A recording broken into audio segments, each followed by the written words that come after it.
sebelumnya kami mengucapkan terima kasih kepada Abang Mario atas kesempatan dan waktu yang telah diberikan kepada kami.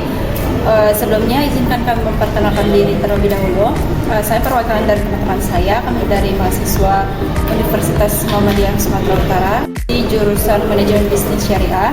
Tujuan kami di sini adalah untuk berbincang sedikit atau mewawancarai perusahaan, yaitu di PT Luna Post. Nah, sebelumnya itu kami memohon izin kepada Abang untuk memperkenalkan diri terlebih dahulu. Ya, terima kasih sebelumnya saya ucapkan kepada teman-teman dari UMSU ya. Senang sekali di sini bisa berwawancara atau berbicara lah, membahas sekilas tentang perusahaan kita. Nah, sebelumnya saya perkenalkan diri dulu. Nama saya Muhammad Rio Herliansyah dari PT Luna Aplikasi Indonesia atau biasanya disebut Luna Post. Jadi aplikasi kita ini itu kalau teman-teman tahu kayak misalnya di kafe atau di swalayan atau kayak di salon, pernah lihat nggak sistem kasir? Nah, kita tuh bergerak di bidang itu. Nah, saya sendiri di sini sebagai team leader untuk pegang divisi sales.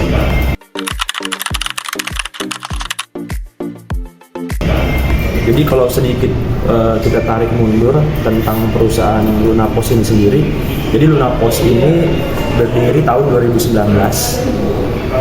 Itu didirikan tahun 2019, bergerak di bidang teknologi informasi. Jadi di perusahaan kita ini didedikasikan untuk menyediakan layanan teknologi untuk mempermudahkan para pelaku bisnis atau business owner atau wirausaha untuk mempermudah laporan penjualan, stok barang dan yang lain-lain. Karena selama ini kan banyak para pedagang atau pelaku bisnis itu masih melakukan pencatatan manual. Jadi Luna Post hadir untuk memudahkan. Gitu. Jadi Luna Post ini didirikan oleh 3 founder kita. Nah, Luna Post sudah hadir di berbagai daerah-daerah terbesar di Indonesia juga loh. Visi-misi dari perusahaan Luna Post ini apa? Jadi kalau cerita visi misi, untuk misinya itu di Luna Post ini memperkaya dunia dengan solusi inovatif. Karena kita bergerak di bidang digital, jadi pastinya si software ini diciptakan untuk memudahkan aktivitas para pelaku bisnis atau business owner. Jadi yang awalnya misalnya pakai manual, sekarang udah pakai digital gitu. Terus memberdayakan juga para pekerja kita, terus berusaha keras untuk menjadi software yang paling unggul lah secara berkelanjutan. Terus kita juga punya visi menjadi perusahaan teknologi terdepan, ya berfokus pada industri F&B, retail dan servicing.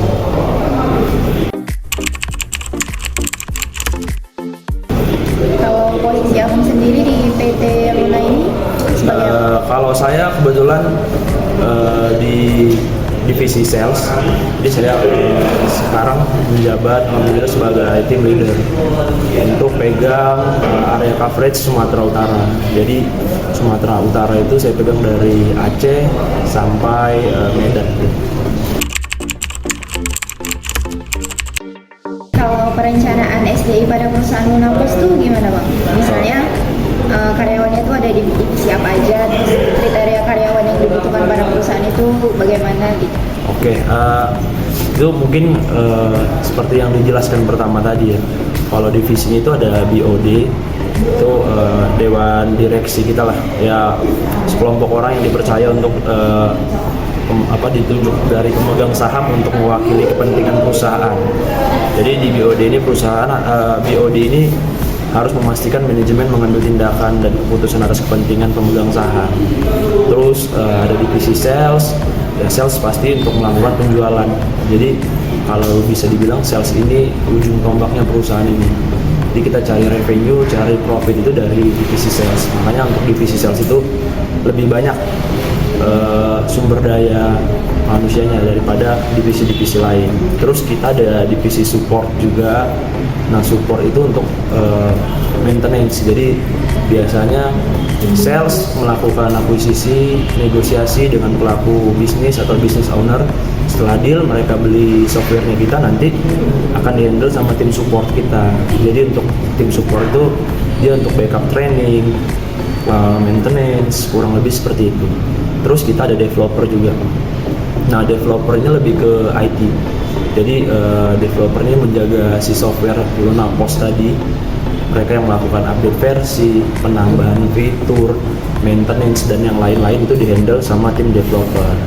Terus kita semua ini di bawah naungan general manager lah, gitu general manager atau DGM.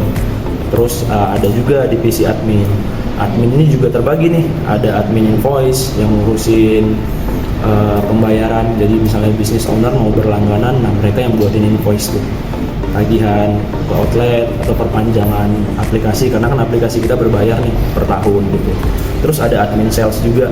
Jadi admin sales ini yang merekap laporan. Jadi laporan yang dikasih dari tim leader itu bakal dioper ke admin sales. Jadi mereka yang akan merekap tuh berapa performnya, berapa targetnya si sales itu akan dihandle sama admin sales.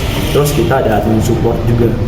Jadi admin support ini tim support itu kayak yang menjadwalkan ke outlet mana kunjungannya hari ini kemana, itu admin support. Terus yang terakhir ada human resource. Jadi human resource ini divisi yang untuk lebih ke kalau bisa dibilang bertugas mengatur segala hal tentang karyawan lah, penggajian, rekrutmen, dan yang lain-lain, kurang lebih seperti itu.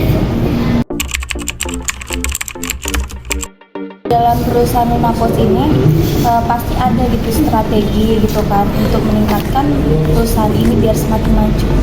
Menurut Abang gimana? Kalau meningkatkan kinerja maksudnya untuk meningkatkan kinerjanya gitu, di setiap divisi atau khusus di sales saja? Di setiap divisi maupun di sales. Oke, mungkin kalau di divisi lain saya nggak bisa terlalu banyak senggol kan. Pastinya ada kayak untuk meningkatkan produktivitas kan pasti di situ ada bonus dan yang lain-lain lah, kurang lebih seperti itu. Nah, untuk divisi sales sendiri ya sama, kayak ada cuti, ada bonus, ada insentif dan yang lain-lain, kurang lebih seperti itu sih. Terus biasa kita jaga chemistry. Jadi di Lunapos ini perusahaannya benar-benar seperti keluarga. Jadi kalau di rumah ada keluarga, di tempat kerja juga ada keluarga.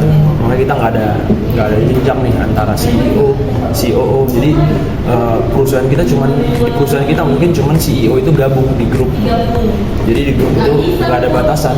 Kayak misalnya sales mau ngobrol ke ke manajer langsung tanpa melalui tim leader itu bisa. Jadi itu yang membuat rasa kekeluargaannya kuat. Jadi ya chemistry-nya dapat. Kalau chemistry udah dapat, pasti secara pekerjaan juga lancar kan.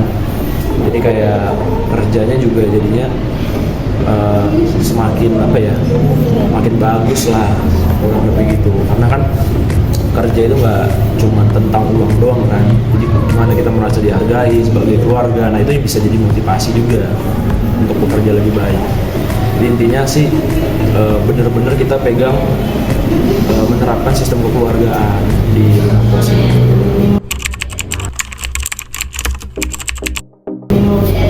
Nah mungkin Bang selanjutnya itu kayak ada kompensasi. Misalnya ini kan karyawan itu kan pasti ada kayak kejar target. Nah, misalnya karyawan itu mencapai target, itu pasti ada kompensasi. Salah satunya itu ada di kompensasi finansial secara langsung sama yang secara tidak langsung. Kami boleh tahu Mbak kira-kira kompensasi finansial secara langsung maupun tidak langsung apa yang diberikan perusahaan untuk karyawan ini? Oke, kalau kompensasi itu berarti kayak gaji atau ya. tunjangan lainnya. Nah, kalau gaji sendiri pasti ada. Jadi di sini mungkin banyak perusahaan lain itu kalau dalam tanda kutip sales kalau nggak ada target nggak ada gaji gitu kan. Nah, untuk di perusahaan kita sendiri sales itu udah gaji. Jadi semua divisi itu kita punya gaji pokok. Itu tunjang utamanya. Terus kita juga ada asuransi baik itu kesehatan ataupun ke asuransi lainnya lah, tenaga kerjaan itu udah dapat di situ. Terus kayak kompensasi lainnya biasanya tim lapangan itu kita ada uang pulsa, terus uang bensin tiap bulan itu ada. Terus kita juga ada insentif atau bonus reward. Jadi itu yang buat kadang tim kita itu semangat, kayak kejar target berapa bulan tuh naik gaji langsung approve. Jadi kayak divisi sales contohnya ya, itu kalau kita 3 bulan berturut target itu ada kenaikan. Jadi di Luna sendiri itu untuk boosting jualan si sales ini dalam 1 tahun itu bisa maksimal 3 kali naik gaji. Itu untuk memboosting penjualannya. Itu di luar insentif. Seperti itu. Jadi banyak bonus-bonusnya. Nah, untuk pertanyaan yang terakhir nih Bang, pastinya kan perusahaan itu kan pastinya mau maju kan. Nah, jadi apa sih pencapaian perusahaan Abang ini untuk tahun ini atau tahun-tahun berikutnya yang belum tercapai atau yang lagi direncanakan? Oke, kalau